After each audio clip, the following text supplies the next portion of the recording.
Welcome to Bangkok, Thailand. Here we are. We're going to go over arthritis reversal. But why is that important when you're looking at arthritis in the neck? Now, it's an interesting handout, and I love this handout, just from a year ago. Ligamentous instability, the etiology of human disease. Human disease. Now, wait a second. This is the side view of a normal neck. And a normal neck has a curve. If we see, like in these x-rays here, loss of curve, reversal of the curve, and degenerative changes from a long-term reversal of the curve, why would that be the source of all disease? Wow. Well, first, when we look at this, the curve in the neck is composed of bones and discs. And discs are so strong that you can take a probe, it looks kind of like a pen, and pass it through a bone pretty easy.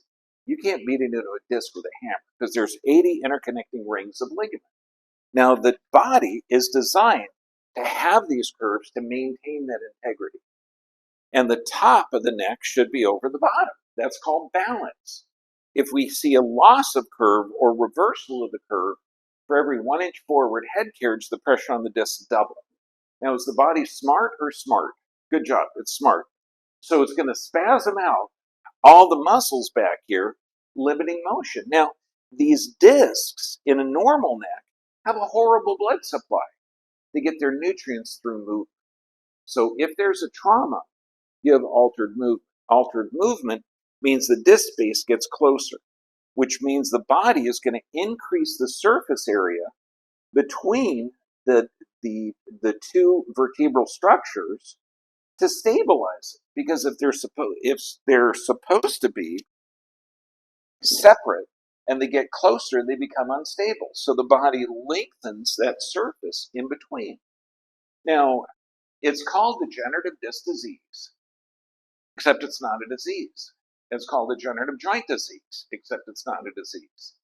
It's called osteoarthritis, except it's a non-inflammatory arthritic. Okay, it's literally from a trauma.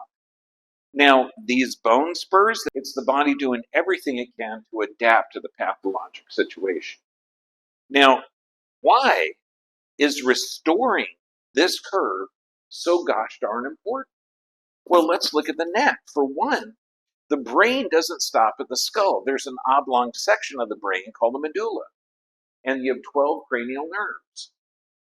The trigeminal nerve, and I just answered a question yesterday when I was answering, I get a lot of questions from people. Okay, trigeminal neuralgia. Trigeminal neuralgia has to be compression on the nerve, the trigeminal nerve that exits the skull that's in the top portion of the neck. So if you have a pinched nerve in the neck, could that affect the nerve?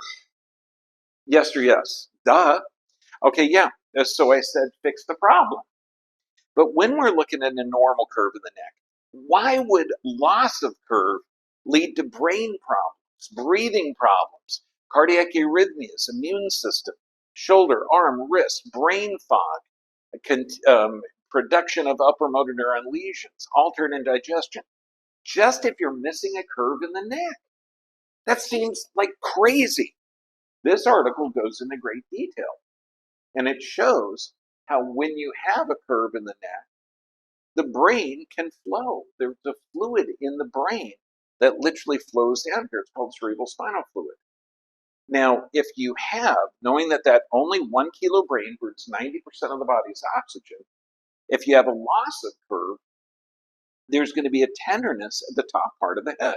And this is what I check every patient for. And the cool thing is that indicates there's a problem. But when you see the patient, like the next day or later on in the week, I check that every time. So then I have two chances. I can either yell at the patient for not doing the exercise, or I can say, good job, you're doing the exercise. Yeah, both you guys got really good job. You? I'm not sure about. I was raised in Catholic school, so it was a harsh environment. So when you look at this, though, we have the brain stem that literally has half of the cranial nerves that extend down into the top of the neck. The vagus nerve literally controls all the digestion. It controls motility, excretion. It controls everything, but that's only 10% of its function. 80 to 90% of that nerve function is sensory back up to the brain.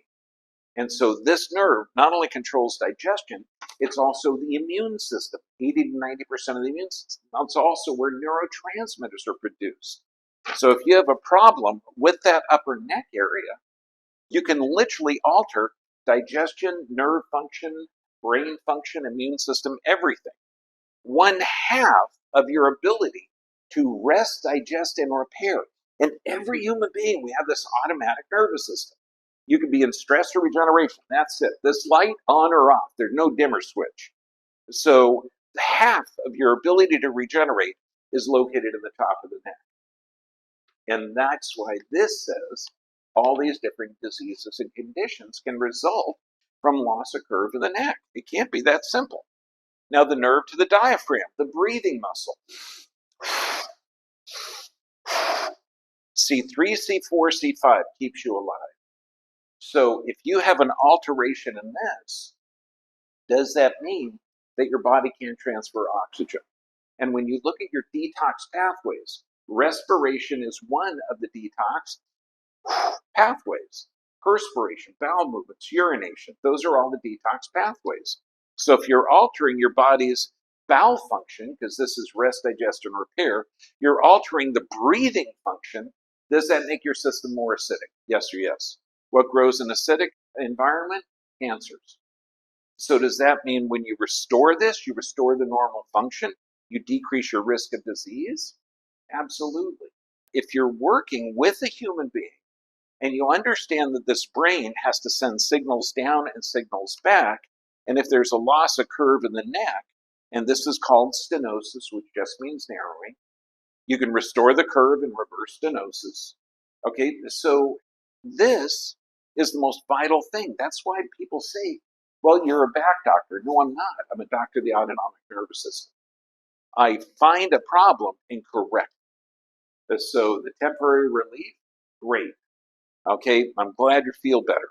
But what I've got to do in 30 adjustments, I've got to reshoot this x-ray and show not only is the arthritic changes being made, okay, but we're restoring the normal function. Does that make sense? That's why the curve in the neck is called the arc of life. What was the name of my first boat? Arc. What's the name of my business in Mexico? Arc Chiropractic. Yes, I am obsessed. It's okay.